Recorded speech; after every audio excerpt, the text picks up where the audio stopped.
इंसान जब भी कोई गलत कदम उठाता है तो उससे पहले एक षड्यंत्र जरूर बनाता है और अपने षड्यंत्र के तहत ये भरपूर कोशिश करता है कि अपने काम को अंजाम भी दे दे और कभी पकड़ा भी ना जाए। पर शायद वो भूल जाता है कि इंसान जैसा कर्म करता है एक न एक दिन उसे अपने कर्मों का फल जरूर मिलता है।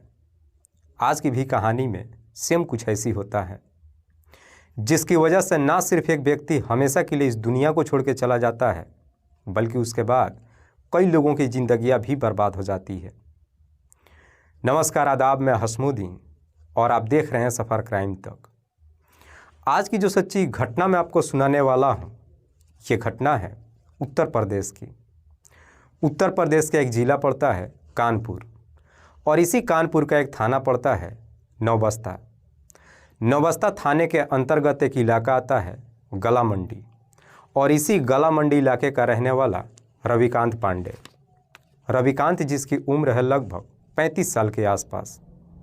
रविकांत की पत्नी का नाम है प्रियंका। प्रियंका जिसकी उम्र है 32 साल। रविकांत के 2 बच्चे हैं। रविकांत जो कि एक प्राइवेट कंपनी में नौकरी करता है, थोड़े बहुत पैसे कमाता है और अपने परिवार के साथ बड़ी खुशहाल तरीके से जीवन व्यतीत करता है। बात कर रहा हूँ मैं 1 सितंबर 2023 के रात्रि के करीब 8 बजे के आसपास। रविकांत अपनी पत्नी से कहता है कि मैं मार्केट जा रहा हूँ, थोड़ी देर में वापस आता हूँ। लेकिन रात्रि के 10 बजे तक भी जब रविकांत घर पे वापस नहीं आता है, प्रियंका अपने पति के नंबर पे फ़ोन करती है, पर अब रविकांत का नंबर स्विच ऑफ बताने लगता है। उसके बाद से प्रियंका हर जगहों पे अपने पति की तलाश ही नहीं करती है, बल्कि उसके जितने भी जानने वाले होते हैं सबके नंबरों पे फ़ोन करती है और अपने पति के बारे में पूछताछ करती है। इसके बावजूद भी जब रविकांत के बारे में कुछ भी मालूम नहीं चलता है, आखिरकार प्रियंका इस बात की जानकारी अपने सास ससुर को देती है। प्रियंका के ससुर का नाम है राम बहादुर पांडे, सास का नाम है शकुंतला देवी। इधर रविकांत के माता पिता को जब मालूम चलता है कि उसका बच्चा अभी तक घर वापस नहीं आया है, वो लोग भी रविकांत की हर जगहों पर तलाश करते हैं। पूरी रात गुजर जाती है, लेकिन अगली सुबह तक भी रविकांत घर पे वापस नहीं आता है। इसीलिए रविकांत की मां नज़दीकी थाने में जाती है और अपने बेटे का गुमशुदगी का रिपोर्ट दर्ज करा देती है। पुलिस जब गुमशुदगी का रिपोर्ट दर्ज करती है, उसके बाद से पुलिस भी रविकांत की हर जगहों पर तलाश करना शुरू करती है। एक दिन का और समय गुजर जाता है। आखिरकार अगले दिन 3 सितंबर 2023 को सुबह 10 बजे के आसपास पुलिस के पास एक व्यक्ति फ़ोन करता है और पुलिस वालों से कहता है कि साहब, हंसपुरम बम्बा के किनारे नाले में एक व्यक्ति का डेड बॉडी पड़ा है। पुलिस को जैसे ही सूचना मिलती है, पुलिस अपने टीम के साथ घटनास्थल पर पहुंचती है। पुलिस जब नाले से उस डेड बॉडी को निकालती है, वहां पे जितने भी लोग मौजूद होते हैं सबसे उस डेड बॉडी के बारे में पूछताछ करती है, पर कोई भी व्यक्ति उस डेड बॉडी को देखकर पहचान नहीं पाता है। इसीलिए पुलिस अब उस डेड बॉडी के बारे में रविकांत की मां शकुंतला देवी को बताती है। इधर शकुंतला को जैसे ही मालूम चलता है, शकुंतला अपने पति और बहू को लेकर घटनास्थल पर पहुंचती है। तीनों जब उस डेड बॉडी को देखते हैं, देखते ही शिनाख्त कर लेते हैं। दरअसल मरने वाला व्यक्ति कोई और नहीं बल्कि रविकांत ही था। दरअसल रविकांत के गले पे किसी तेजधार हथियार को चला दिया गया था। रविकांत की डेड बॉडी को देख करके साफ लग रहा था कि उसकी हत्या 2 दिन पहले ही कर दी गई है, क्योंकि उसकी डेड बॉडी से काफ़ी मात्रा में बदबू भी आ रही थी। पुलिस सबसे पहले रविकांत की डेड बॉडी को अपने कब्जे में लेती है और उसे पोस्टमार्टम के लिए भेज देती है और फिर इस हत्या के बारे में रविकांत की मां शकुंतला से पूछताछ करती है। शकुंतला रोते हुए पुलिस वालों से कहती है कि साहब, मुझे शक है कि मेरे बेटे की हत्या किसी और ने नहीं बल्कि मेरी बहू प्रियंका ने ही किया है। इस हत्या की वजह पुलिस जब शकुंतला से पूछताछ करती है कि तुम्हें अपनी बहू के ऊपर ही क्यों शक है, इस पर शकुंतला पुलिस वालों को जवाब देती है कि साहब, जब से मेरे बेटे ने शादी किया है तब से मेरी बहू मेरे बेटे के साथ अक्सर झगड़े तकरार करते रहती थी। हालांकि शकुंतला के बातों में पुलिस को कोई दम नज़र नहीं आती है। इसीलिए पुलिस अज्ञात अपराधियों के विरोध में मुकदमा दर्ज करती है और इस केस की छानबीन करना शुरू करती है। पुलिस अपनी तमाम कोशिश कर लेती है, लेकिन इसके बावजूद भी अपराधियों के बारे में कुछ पता नहीं चलता है। इसीलिए पुलिस अब आखिरकार शकुंतला की बात मानती है और फिर शकुंतला के तहरीर पे उसकी बहू प्रियंका के मोबाइल नंबर का कॉल डिटेल्स निकालती है। पुलिस जब कॉल डिटेल्स को चेक करती है तो आखिरकार उसमें एक ऐसा नंबर मिल जाता है जिस पे प्रियंका पिछले कई महीनों से लगातार बातचीत करते आ रही थी। पुलिस जब उस नंबर का डिटेल्स निकालती है तो मालूम चलता है कि वो नंबर किसी अनस हाशमी के नाम पर रजिस्टर्ड है। अनस, जिसकी उम्र है लगभग 22 साल, जो बलरामपुर जिला के लालपुर गांव का रहने वाला है, जो इसी कबीर नगर में किराए पर रहता है। प्रियंका जैसे ही अनस को पहचान लेती है, पुलिस 4 सितंबर को अनस के घर पर पहुंच जाती है और फिर अनस को अपने कस्टडी में लेकर थाने में पहुंच जाती है। पुलिस अनस से रविकांत की हत्या के बारे में पूछताछ करती है, लेकिन अनस इधर उधर की बात करने लगता है, जिससे पुलिस को भी अनस के ऊपर गहरा शक चला जाता है। पुलिस जब अनस के साथ सख्ती से पेश आना शुरू करती है, आखिरकार अनस अपनी सच्चाई कबूल कर लेता है। लेकिन अनस जब इस हत्या की पूरी कहानी बताता है तो वाकई में इसे सुनने के बाद हर कोई हैरान रह जाता है। प्रियंका के पिता का नाम है हरिविलास शुक्ला। हरिविलास जो बिधुन थाना के अंतर्गत मटियारा गांव के रहने वाले हैं। हरिविलास की पत्नी का नाम है सरला देवी। हरिविलास के टोटल 3 बच्चे हैं, जिसमें 2 बेटियां और 1 बेटा। बड़ी बेटी का नाम राधिका, दूसरी बेटी प्रियंका और सबसे छोटा बेटा शिव। हरिविलास जो खेती किसानी का काम करते हैं और अपने बच्चों के साथ खुशहाल तरीके से जीवन व्यतीत करते हैं। हरिविलास जो अपनी बड़ी बेटी राधिका की शादी भी कर चुके हैं, लेकिन प्रियंका जैसे ही जवानी के दहलीज पे कदम रखती है, उसके बाद से हरिविलास अपनी बेटी की शादी कराने के लिए एक लड़के का तलाश करना शुरू कर देते हैं। और आखिरकार हरिविलास की ये तलाश भी बहुत जल्द पूरी हो जाती है और फिर उन्हें राजेनगर का रहने वाला रविकांत मिल जाता है। रविकांत के पिता का नाम है राम बहादुर पांडे। राम बहादुर की पत्नी का नाम है शकुंतला देवी।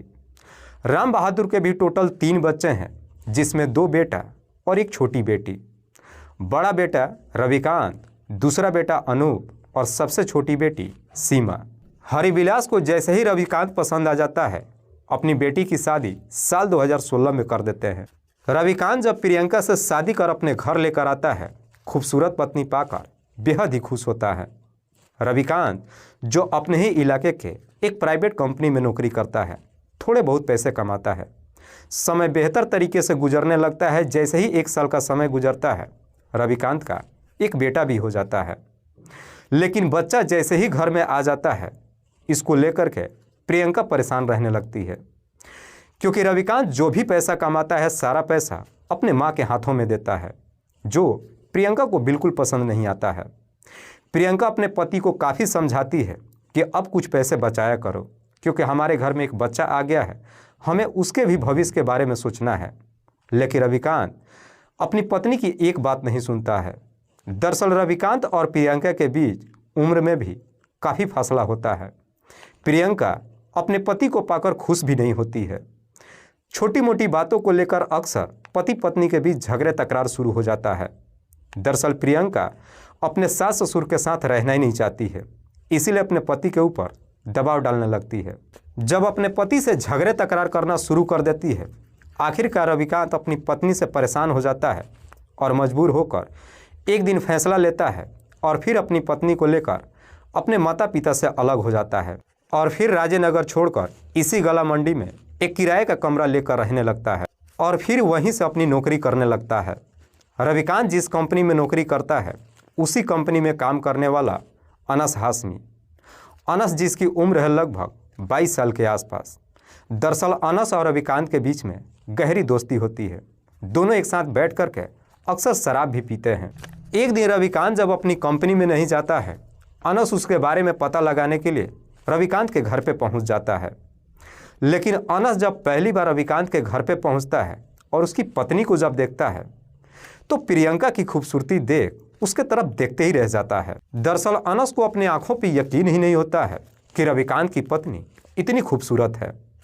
जब पहली बार उसके घर पे जाता है, रविकांत के साथ उसकी पत्नी से भी बातचीत करता है, लेकिन वहाँ से जब वापस आता है, अक्सर अनस के दिमाग में प्रियंका की ही खूबसूरती घूमने लगता है। अक्सर प्रियंका के बारे में ही सोचने लगता है। तभी इसी बीच प्रियंका अपने पति के ऊपर दबाव डालने लगती है कि तुम बाहर में जाकर कोई नौकरी करो, क्योंकि यहाँ की कमाई से हमारा खर्चा भी ठीक से नहीं चल रहा है। जब अपने पति के ऊपर दबाव डालने लगती है, आखिरकार रविकांत अपने एक रिश्तेदार के माध्यम से गुजरात चला जाता है और गुजरात में ही एक गार्ड की नौकरी करने लगता है। हर 6 महीने पे 8 महीने पे 1 सप्ताह की छुट्टी लेकर आता है और अपने परिवार के साथ बिताकर वापस अपने काम पे चला जाता है। लेकिन रविकांत जब गुजरात में चला जाता है, अनस से उसकी बातचीत नहीं होती है। लेकिन इधर अनस को जब मालूम चलता है कि रविकांत गुजरात चला गया है, अनस को भी एक मौका मिल जाता है। दरअसल अनस की नीयत प्रियंका को लेकर पहले ही खराब हो चुकी थी। जैसे ही मालूम चलता है कि रविकांत बाहर जा चुका है, अनस रविकांत के घर पे जाना शुरू कर देता है। जब भी उसके घर पे जाता है, प्रियंका से तरह तरह की हंसी मजाक भी करता है। लेकिन हंसी मजाक में कुछ ऐसी बातें कह देता है जिसे जान करके प्रियंका को भी समझने में देर नहीं लगता है कि अनस उससे चाहता क्या है। अनस जो कि ऑलरेडी शादीशुदा तो है, लेकिन शादी के 1 साल बाद ही उसकी पत्नी की मौत हो चुकी है। जैसे ही प्रियंका अनस के मंसूबों को भांप लेती है, कहीं ना कहीं प्रियंका भी अनस को पसंद करने लगती है और आखिरकार ना चाहते हुए भी प्रियंका और अनस के बीच में प्रेम प्रसंग शुरू हो जाता है। दोनों के बीच में जब प्रेम प्रसंग शुरू होता है, उसके बाद से अनस प्रियंका से मुलाकात करने के लिए अक्सर उसके घर पे ही जाना शुरू कर देता है। लेकिन जब बार बार उसके घर पे आना जाना शुरू करता है, कहीं ना कहीं पड़ोसियों को अनस को लेकर के शक हो जाता है। इसीलिए एक दिन पड़ोसी इस बात की जानकारी प्रियंका के साथ शकुंतला को बता देता है। शकुंतला को जैसे ही मालूम चलता है, अपनी बहू के घर पे पहुंचती है और प्रियंका को काफ़ी समझाने की कोशिश करती है। लेकिन प्रियंका उल्टे अपने सास के ऊपर ही भारी पड़ जाती है। अपने सास को तरह तरह की फटकार लगाकर अपने घर से भगा देती है। शकुंतला इधर अपने घर तो आ जाती है, लेकिन साथ ही साथ इस बात की जानकारी अपने बेटे रविकांत को दे देती है।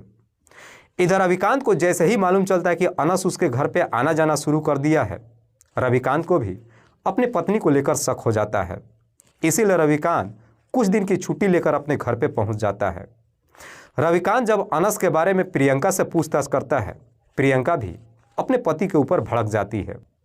रविकांत 1 सप्ताह अपने घर पे तो रहता है, लेकिन इस बीच भी प्रियंका और अनस एक दूसरे से मौका निकालकर मुलाकात करते रहते हैं।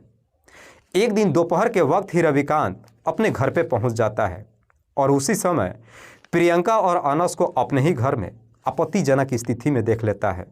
जैसे इस तरह की नज़ारा देखता है, अनस तो वहाँ से भाग जाता है, लेकिन रविकांत अपनी पत्नी की बुरी तरीके से पिटाई करता है। जब पिटाई करता है, प्रियंका भी अपनी गलतियों की माफ़ी मांग लेती है।